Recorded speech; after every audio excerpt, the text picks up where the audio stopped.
Tea తీసుకురమ్మంటే ఎక్కడికి వెళ్ళాడు వీడు?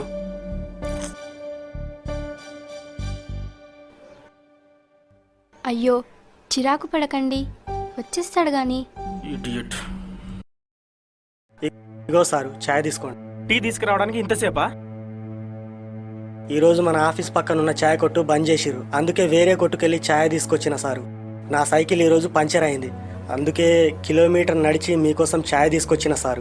ఏమనుకోకండి. నీకోసం కిలోమీటర్ నడిచి టీ తీసుకురావడమే కాదు బాబు, ఎన్ని కష్టాలైనా బాధలైనా భరిస్తా.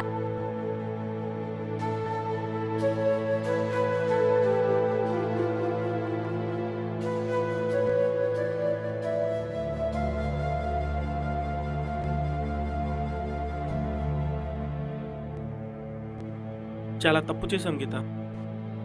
ఏమైందండి? అమ్మ మనల్ని వదిలేసి బయటికి వెళ్ళిపోయిందంటే తనని మనం ఎంత బాధ పెట్టామో నాకు ఇప్పుడు అర్థమవుతుంది. తనంతట తాను వెళ్ళిపోలేదు, మనమే వెళ్ళిపోయేలా చేశాం. ఏంటండి అలా మాట్లాడతారు? ఆవిడే కదా లేనిపోని రచ్చ చేసి మనల్ని బాధ పెట్టింది, ఇందులో మన తప్పేముంది? ప్లీజ్ ఆపు, ఇంకేం చెప్పకు. మా అమ్మ మనసు బాధ పెట్టింది నువ్వు. అయినా మా అమ్మను నేనే అర్థం చేసుకోలేకపోయాను, ఇంకా నువ్వేం అర్థం చేసుకుంటావు?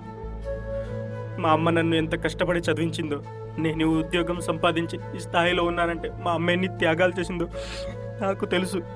తను పని మనిషిలా 10 మంది ఇళ్లలో పనిచేసి తాను అనుభవించిన దరిద్రపు జీవితం నాకు రాకూడదని తనకు సాధ్యం కాకపోయినా నన్ను ఇంజనీర్ని చేసింది, సమాజంలో నాకు ఒక స్థానాన్ని కల్పించింది. అని చివరకు నేనేం చేశాను?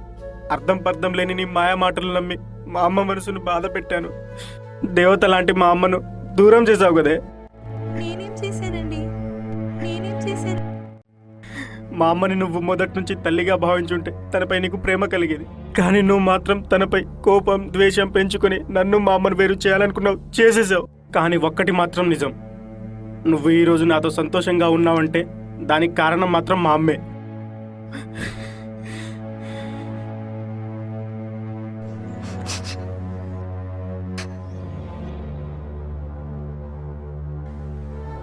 ఊరుకోకిల్.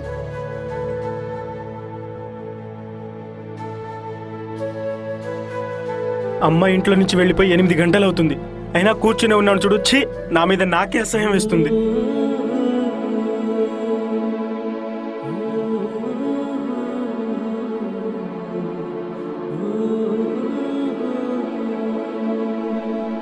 ఊరుకోకిల్, నేనే ఎక్కువ చేశాను, క్షమించండి. ఇంకెప్పుడు ఇలాంటి తప్పు చేయను అఖిల్, ప్లీజ్ నన్ను క్షమించండి.